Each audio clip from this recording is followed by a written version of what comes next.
Sud Radio. Présidentielle 2012. Ménard en liberté. Robert Ménard, vos nouveaux invités, Jean-Marc Daniel, chroniqueur au Monde, et Guillaume Perrault, journaliste au Figaro. Messieurs, bonjour. Bonjour. Alors, vous connaissiez Jacques Cheminade. Alors, je suppose que vous n'êtes pas tous des perdreaux de l'année comme moi. Et donc, que je ne suis pas perdreau de l'année, vous l'avez bien compris. Ça veut dire que moi, j'ai un souvenir vague de Jacques Cheminade, de sa campagne de 95. Il faisait pas, c'était une espèce d'uluberlu dans ma tête. Je lui ai dit tout à l'heure, j'avais l'impression que c'était une secte. Et c'était l'image que j'avais, mais je le lui ai dit, donc je vous le répète ici. Mais est-ce que c'est quelqu'un de sérieux, quelqu'un que vous connaissez, donc quelqu'un, vous suivez le parcours, les analyses, les commentaires, parce qu'ils en font régulièrement, même si on n'en parle jamais dans les médias. Moi, je connaissais Jacques Cheminade parce qu'il est le représentant Jean-Marc Daniel d'un petit parti aux États-Unis qui participe d'ailleurs, qui a été créé par quelqu'un qui s'appelle Lyndon LaRouche, qui participe régulièrement aux primaires du Parti démocrate. Et donc c'est un corpus intellectuel très très organisé, très structuré, avec une vision du monde où il y a des ennemis qui sont la famille royale anglaise, la City, Wall Street, et puis le FMI, et puis il y a des considérations qui peuvent aller comme une défense de Leibniz, qui est une analyse assez poussée de la pensée philosophique de Leibniz. Et tout ça débouche sur un message politique qui est à la fois très structuré et assez confus. Et donc c'est une info politique très originale dont on n'arrive pas à savoir si elle est de gauche ou de droite. D'ailleurs aux États-Unis, les démocrates n'arrivent pas à savoir si l'équipe de Lyndon LaRouche est conforme à l'esprit du parti ou si ce sont des gens qui sont infiltrés là-dedans parce que on les a pas repérés au départ et donc on les laisse s'exprimer dans un parti qui encore une fois n'arrive pas à identifier qui ils sont. Donc c'est une offre très originale. Je pense qu'ils utilisent la présidentielle pour se faire connaître sans avoir l'intention de la gagner, mais c'est un peu là aussi. Il va pas la gagner là. Mais en même temps, vous avez vu Guillaume Perrault, ils se sont donné du mal parce que lui il dit je les ai les 500 signatures, ça fait 2 ans qu'on bosse et on y arrive. Ça vaut le coup quand même de l'entendre. Est-ce que les médias sont pas un petit peu méprisants avec ces petits candidats? En tout cas avec dans le mot petit souvent. Oui c'est vrai. Il y a un problème sémantique, c'est qu'on sait pas trop comment les qualifier ceux qui minoritaires. Oui minoritaires. Minoritaire si vous voulez, ça fait un peu député minoritaire dans une assemblée si vous voulez. Bon, Cheminade, c'est vrai qu'on a pas vraiment tendance à le prendre au sérieux dans les médias. On a sans doute tort parce que effectivement, en l'écoutant ce matin, là dans la demi-heure qu'on vient de passer ensemble, on voit que c'est quelqu'un qui a une vraie pensée, qui a des références culturelles précises, et donc il a un droit à participer au débat démocratique comme n'importe qui. Personnellement, je le connaissais surtout à cause de la décision choquante du Conseil constitutionnel en 95 que vous avez rappelé. C'est une injustice totale qu'il ait été le seul, il faut le redire, le seul qui a été frappé, qui a dû payer de sa propre poche parce que soi-disant il n'avait pas respecté la déontologie du financement de sa campagne, quand en face il y avait Balladur et Chirac dont on sait qu'ils ont truqué leur compte de A à Z. Vous dites qu'il y a un problème, oui, ça vous a choqué quand même. Parce que ça a donné, d'ailleurs un membre du Conseil constitutionnel l'a écrit après dans une revue qui pensait confidentielle et puis finalement ça a été relevé quand même par un journaliste, celui que le membre du Jacques Conseil, Robert, voilà, l'universitaire que Cheminade citait, et effectivement ça donnait l'impression d'illustrer la fable de La Fontaine, selon que vous serez puissant ou misérable, les jugements de cour vous rendront blanc ou noir,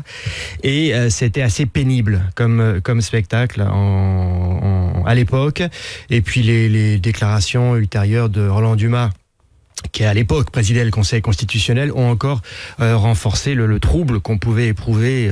Parce que si vous voulez, il y a un problème de fond. C'est soit vous donnez à une juridiction le pouvoir de contrôler la campagne présidentielle et vous êtes exigeante envers cette juridiction, soit vous considérez qu'il faut pas la contrôler, mais on peut pas faire un ersatz de contre-pouvoir et puis le voir fonctionner de cette manière. C'est pas satisfaisant pour une grande démocratie. Alors sur Jacques Cheminade et tout, sur ce il insiste sur plusieurs choses, mais je vais en choisir une. Évidemment, c'est l'économie. Je le disais, c'est un énarque, HEC, un haut fonctionnaire qui a été à Bruxelles et tout. L'idée de base, il l'a redit ce matin, c'est pas séparer seulement les activités en gros de dépôt et d'investissement dans le même établissement, mais il dit, il faut séparer les banques. Il faut d'un côté des banques qui ne font que du dépôt, de l'autre côté des banques qui ne font que de l'investissement. Il a raison là-dessus. Est-ce que c'est lui qui a raison contrairement à d'autres? Alors, je pense deux choses. choses par rapport à ça. Jean-Marc Daniel, Oui. dont je rappelle, vous êtes chroniqueur au Monde et économiste. C'est pour ça. Deux choses par rapport à ça. D'abord, il faut dire qu'il est constant dans cette revendication. Et là aussi, on trouve un débat qui est assez américain. C'est-à-dire que la référence intellectuelle de ces pendants américains, c'est les démocrates de la période Wilson. Et on parle beaucoup de Glass-Steagall Act. Et dans cette expression, Carter Glass, c'est le nom de quelqu'un. Et ce Carter Glass, c'était le ministre des Finances du président américain Wilson. Donc, il se rattache à une tradition au sein de ce parti démocrate qui a toujours été pour contrôler la finance et pour séparer clairement l'activité de banque de dépôt, les gens qui gèrent votre activité bancaire au jour le jour. Il ne le dit pas depuis 6 mois, lui. Il le dit depuis des années. C'est quand même un mérite qu'il faut le reconnaître. Et deuxième chose, il dit aussi qu'il faut abandonner la célèbre loi désormais de janvier 1973 sur le statut de la Banque de France. Ça fait aussi très longtemps qu'il dit ça, de même qu'il critique depuis très longtemps les plans d'austérité imposés par le FMI dans les pays très endettés. Donc il y a une cohérence intellectuelle sur le temps. Alors après, quand on regarde, si on va sur la partie strictement économique de le résultat que ça donnerait, il est probable que ce qu'ils ne mesurent pas et ce que ne mesurent pas les gens qui défendent ces idées, c'est que ça déboucherait sur de l'inflation. C'est-à-dire que les périodes où effectivement on a laissé l'État s'endetter auprès de sa banque sans limite, les périodes où on a déconnecté clairement les activités de l'épargne populaire, de l'activité un peu audacieuse et un peu risquée des fonds de placement, ces périodes-là sont des périodes qui sont marquées par l'inflation. Et donc dans tout ce discours et dans tout ce message, il y a on oublie l'inflation. Il y a une dénonciation assez bien vue d'ailleurs de ce qu'est la finance internationale et du mode de fonctionnement de la finance, mais après la solution... ça n'aurait pas que de bonnes conséquences. Après c'est l'inflation. Alors l'inflation, il y a des gens qui regrettent l'inflation parce que ça permet d'acheter son appartement pour pas cher, mais il y a aussi des gens qui sont ruinés. Comme ça, oui, absolument. Il y a des gens après qui sont ruinés par l'inflation. Donc l'inflation, c'est quelque chose dont on a la nostalgie quand on ne l'a pas et dont on voudrait se débarrasser quand on l'a subi. Alors Guillaume Perrault, je lui ai posé la question. J'ai envie de vous poser la même à vous aussi. Vous êtes chroniqueur spécialiste des questions politiques au Figaro, journaliste. Est-ce qu'il n'y a pas un double langage de comme le dénonce Nicolas Sarkozy sur les propos de François Hollande, qui dit quand même une chose ici au Bourget, allez que je te tape sur la finance, et qui dit quasiment le contraire, quoi qu'ils disent, quand il s'adresse à la City à Londres. C'est très étonnant comme maladresse de la part d'un candidat expérimenté qui sait très bien que ça allait sortir, que ça allait faire polémique, qu'on allait... La preuve que non. Non mais justement, c'est ça qui est assez étonnant. Alors... Comment expliquer ce double langage, enfin en tout cas le piège dans lequel il est tombé, parce que ça paraît quand même très grossier comme erreur de sa part. Lui, pour le coup, c'est pas un naïf. Franchement, je n'ai pas la réponse à cette question. Mais vous dénoncez comme Jacques Cheminade, comme je le fais moi, il y a un vrai double langage. Je constate qu'il y a un double langage évident, mais vous savez, l'enfance de l'art pour un homme politique, c'est de s'adapter à son public et de dire ce que le public a envie d'entendre. Attendez, il y a des limites à ça. Et il faut évidemment une exigence. Oui, mais c'est ça la politique aujourd'hui. Mais il faut une exigence de cohérence minimale, je suis d'accord. Gilles Perrault, journaliste politique. Guillaume Perrault, je confonds avec quelqu'un d'autre. Guillaume Perrault, journaliste politique au Figaro. Jean-Marc Daniel, économiste, chroniqueur au journal Le Monde. Sud Radio. Présidentielle 2012. Ménard en liberté. Il est 8h46 sur Sud Radio. Je recevais de 8h à 8h30 Jacques Cheminade, candidat à l'élection présidentielle pour le parti Solidarité Progrès. On se souvient de lui. Il était candidat en 1995. Alors, il n'avait pas fait un très gros score, 0,27% des voix. Mais il m'a dit tout à l'heure, 3 semaines commando, et voilà, c'est pas si mal que ça. Nous en parlons avec Guillaume Perrault, journaliste politique au Figaro, Jean-Marc Daniel, économiste, chroniqueur au Monde. Alors vous l'avez entendu, mais messieurs, tout à l'heure, j'ai essayé de parler d'autre chose que d'économie avec lui. Alors on a abordé les deux thèmes, en tout cas aujourd'hui, de la campagne, évidemment le référendum, l'appel systématiquement au peuple, et les valeurs, le débat sur les valeurs. Il n'a pas très envie d'en parler. Il a l'impression, en particulier, vous avez vu, sur l'homosexualité, et surtout sur est-ce qu'il faut autoriser ou pas le mariage gay. En gros, il s'est même mis en colère. C'est pas le problème, on nous parle de choses qui sont pas importantes, ça relève pas d'un président. C'est une drôle de conception aussi des choses, non? Pour lui, tout ça est secondaire, non? Oui, alors on peut considérer effectivement que c'est assez étrange de ne pas vouloir se mêler dans des débats qui sont des débats de société, et l'enjeu d'une élection, c'est aussi d'aborder des problèmes. Et pourquoi il est comme ça? Alors, je pense que c'est son côté, comme il dit, gaulliste, c'est-à-dire l'idée qu'il y a une sorte d'émanation supérieure au-dessus du peuple, qui est l'État l'État, qui ait la raison, qui ait la capacité à diriger le pays à long terme et non pas à s'intéresser à des problèmes qui se paraissent des problèmes plutôt domestiques. Je pense que c'est une erreur à deux titres. D'abord, on voit bien que c'est des problèmes maintenant dans les élections qui sont des problèmes qui sont mis en avant assez systématiquement. L'affrontement c'est important. C'est important. L'affrontement gauche-droite est de moins en moins. Autrefois, on disait il y avait ceux qui voulaient rompre avec le capitalisme et ceux qui voulaient défendre la liberté contre l'Union soviétique. On a compris qu'au moins les deux, il y en avait deux là qui veulent pas rompre avec le capitalisme. Donc là maintenant, l'enjeu n'est plus là et on voit bien. D'ailleurs, dans les élections qui ont lieu, on l'a vu encore avec la victoire des sociodémocrates au Danemark, la candidate a gagné sur des problèmes de société, comme Zapatero avait gagné sur des problèmes de société. C'est-à-dire que il y a aussi une composante du débat politique qui relève des problèmes de société. Le danger, c'est qu'on se réfugie. Alors là, j'irai plutôt vers Jacques Cheminade. On utilise ces problèmes pour masquer le reste. Qu'on se réfugie dans une sorte de discours en disant sur les problèmes économiques, on peut rien faire. De toute façon, il y a une espèce de nécessité qui s'impose à nous. Donc, vous allez nous juger sur notre discours, sur notre moralité. Oui, parce que Gilles Perrault, il y a un peu cette idée. Finalement, au fond, puisqu'on n'est pas tellement différent entre une partie de la droite classique et une partie de la gauche classique sur les questions économiques, au fond, il faut bien se trouver des terrains d'affrontement. On l'a, le mariage gay, le vote des étrangers, l'euthanasie. Il a raison un peu, Jacques Cheminade, d'une certaine façon. Il formulait les choses d'une façon trop catégorique pour mon goût, et je reprends pas à mon compte ses propos. Ce qui est vrai, c'est que il y a une tendance à théâtraliser ces affrontements sur les questions de société, à les exagérer, à les monter en épingle, en quelque sorte, parce que tout le monde a intérêt à cliver, et François Hollande et Nicolas Sarkozy, pour rassembler ses troupes, pour galvaniser ses sympathisants, et pour rappeler que le clivage droite-gauche, rappeler ou donner l'impression que le clivage droite-gauche, ça existe encore, ça veut toujours dire quelque chose, et effectivement, ça permet de faire passer au second plan les points de convergence, parce que dans une élection présidentielle, tout le monde a besoin de s'affronter, s'affirmer, et voilà. Peut-être que du coup, ça permet de donner l'impression qu'il y a des choix tranchés qui s'opposent, beaucoup plus tranchés qu'ils ne sont en réalité. Qui ne sont en réalité. Alors, plus anecdotique, mais ça m'avait amusé dans son programme. C'est alors, je ne sais, il aime pas la City, il aime pas beaucoup les Anglais. Vous disiez qu'il aime pas beaucoup, je parle de Jacques Cheminade, la reine d'Angleterre. Mais alors, il y a deux choses qu'il déteste, les jeux vidéo violents et les jeux de hasard. Alors, ça paraît à la fois, alors là, vous dites ce qu'ils ont disjoncté de la réalité. Est-ce que vous avez le même réflexe que moi, ou vous dites, pourquoi pas, c'est de vrais sujets, finalement, en famille, c'est un vrai problème. Attendez-moi, les jeux de vidéo, c'est une question de toutes les 5 minutes avec mes gosses.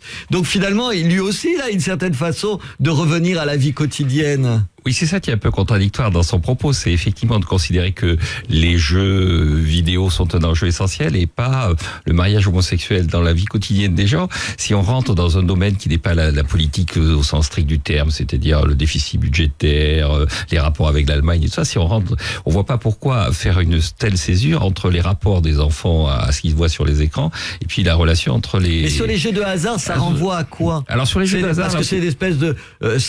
quand je l'entendais tout à l'heure, j'avais l'impression que c'était une espèce de, vous savez, de signe absolu de ce qu'est le capitalisme. Alors oui, et là aussi, il se rattache à des courants de pensée qui viennent des États-Unis, qui sont pas directement le Lyndon LaRouche dont j'ai parlé, qui sont des courants de pensée dans lesquels on considère que la drogue doit être libre mais gérée par l'État. C'est-à-dire, grosso modo, l'État doit gérer le tabac, le cannabis, les jeux d'argent, parce que ce sont des drogues. Donc, on doit laisser les gens, parce que si on fait de la prohibition, ça se termine par du gangstérisme, du marché noir. Mais ces jeux de hasard qu'on laisse en libre accès, ils doivent être encadrés, contrôlés par l'État et les mettre entre les mains d'acteurs privés qui vont utiliser ce qu'a fait Sarkozy, voilà, fait Nicolas Sarkozy. Qu'on va utiliser en fait grosso modo, c'est une forme de les gens sont en état d'addiction, donc c'est une forme d'abus. Les gens ne sont pas libres et donc on abuse et donc il faut que l'État s'en occupe pour les protéger. Gilles Perrault, Guillaume, vous allez y arriver, Guillaume Perrault, je m'excuse. Je vous en prie, ça m'arrive de temps en temps. Donc, je pense que pour Jacques Cheminade, les jeux de hasard, c'est le symbole du libéralisme anglo-saxon qui hait, qui déteste, qui est l'incarnation du mal absolu. Et je pense que c'est une erreur parce que c'est aussi une grande tradition française, les jeux de hasard. C'est pas du tout une importation étrangère qui viendrait bouleverser nos mœurs traditionnelles. Si vous prenez la France d'Ancien Régime, au XVIIe siècle, au XVIIIe siècle... On jouait déjà. Là, on jouait énormément aux jeux de hasard. Et l'aristocratie, tous ceux qui avaient de l'argent, jouaient. Il y a une passion à la cour. Si vous regardez Saint-Simon, Louis XIV, les mémorialistes, on adorait les jeux de hasard. Donc, il ne faut pas croire que c'est une importation anglo-saxonne qui viendrait corrompre notre caractère gaulois. C'est pas exact. Il faudrait le dire à Jacques Cheminade, alors. Oui, surtout qu'il a l'air d'aimer les références historiques, donc j'essaierai de lui en parler. Vous essayez de lui en parler. Alors, sur le 11 septembre, est-ce qu'ils sont complotistes, les gens de son parti Solidarité et Progrès? Il dit que non, il dit c'est l'utilisation du 11 septembre qui pose problème par Bush et par d'autres, et par Obama. Il aime pas Obama, hein, et ça c'est le moins qu'on puisse dire, ce qui est bizarre pour quelqu'un qui se réfère à un parti qui lui-même est dans le Parti démocrate, mais ça m'échappe. Il est un peu complotiste. Ça existe quand même. Oui, c'est un vrai courant de pensée, ça, sur Internet en tout cas. Le complot. Il est assez nettement complotiste, mais avec le réalisme qui fait qu'il voit bien que la théorie du complot a été progressivement écartée, discréditée, parce qu'elle a sombré dans tous les excès de théories qui sont fragiles. Donc l'idée, il y a encore des gens qui se demandent si Ben Laden n'a pas tué Kennedy. Bon, donc toute la théorie du complot finit par sombrer dans une forme de ridicule par les excès des gens qui la défendent, et donc il va pas jusque là. Mais je pense que dans la vision du monde qui est organisée par son parti, et il y a quand même des choses qu'on nous cache. Derrière la théorie du complot, il y a des gens qui ont des pouvoirs que nous ne soupçonnons pas, il y a des choses qu'on nous cache, il y a des gens qui ont des réactions, et donc tout ce que vous voyez n'est qu'une apparence, et derrière il y a des vrais pouvoirs dont vous devez vous méfier. C'est ça un peu sa vision de... C'est vrai, Guillaume Perrault, vous nous cachez des choses au Figaro, alors tous les matins vous dites qu'il y a des choses que vous voulez pas nous dire. En tout cas, on vit dans une société de grande méfiance, de grande défiance. Il traduit ça. Il traduit ça, façon. Bien sûr. Oui, parce qu'il est quand même un petit peu comme ça. Hein. Les gens ne croient plus en rien à part leurs proches, si vous voulez. Il y a une méfiance systématique envers tous les commentateurs. Regardez sur les sites internet des grands journaux les commentaires qu'on fait, que les internautes font par rapport aux articles des journalistes. C'est hallucinant de violence, souvent. Alors évidemment, vous voulez que je vous fasse entendre ici le matin, les journalistes, vous dites vous êtes journaliste, on vous insulte, après on commence à discuter. Évidemment, vous pouvez penser, c'est des gens... Il y a matière en même temps. Évidemment, c'est des militants, ils sont pas représentatifs du lectorat ou des internautes. Mais enfin, voilà, on est dans effectivement une ambiance où vous êtes soupçonné en permanence de mentir. Attendez, Guillaume Perrault, quand j'entends ce matin François Fillon dire on fait partie des élites, pour éviter les blocages, il faut demander au peuple son avis.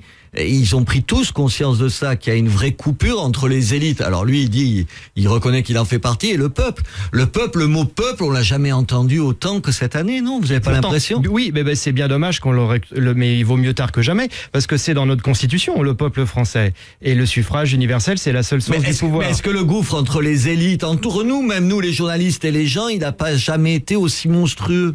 Je pense que oui.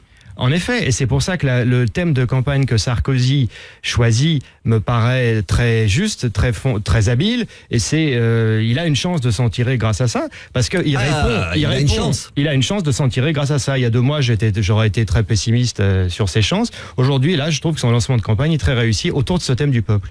Alors, une dernière question. Jacques Cheminade, vous avez vu, quand je lui demande pour qui il va voter, il a appelé à voter pour Ségolène Royal la dernière fois, dès le premier tour, gaulliste de gauche. Est-ce que gaulliste de gauche, c'est pas une façon de pas répondre à la question? Gaulliste de gauche, c'est une façon de continuer. Oui, de continuer à être sur un jeu politique qui est très minoritaire. Les gaullistes de gauche, effectivement, c'était un groupe qui était assez clairement identifié dans les années 60, mais maintenant qui s'est dissous, ne serait-ce que parce que les références intellectuelles du gaullisme de gauche, la participation, ne sont plus du tout au centre du débat. Donc c'est une expression plus que quelque chose de véritablement concret.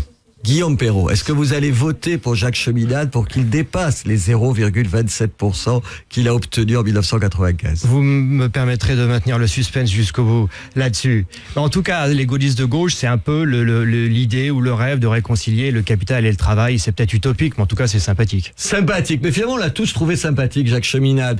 Guillaume Perrault, journaliste politique au Figaro, Jean-Marc Daniel, économiste. Guillaume Perrault, vous êtes co-auteur d'un livre, Les présidents de la République pour les nuls. Pour pour les nuls, il y a plein de choses. Mais là, vous, c'est les présidents de la République, c'est les 23 que vous avez étudiés. Absolument. C'est ça ? Absolument. Et Jean-Marc Daniel, donc économiste chroniqueur au journal Le Monde, le socialisme de l'excellence, combattre les rentes et promouvoir les talents. Mais Jacques Cheminade, il serait d'accord sur cette phrase-là. Sur le reste, il faut lui demander. Oui, j'espère qu'il y a beaucoup de gens qui seraient d'accord avec cette phrase. Merci à vous deux. Échanger, contester, révéler. Sud Radio, 3628. Ouvrez-la.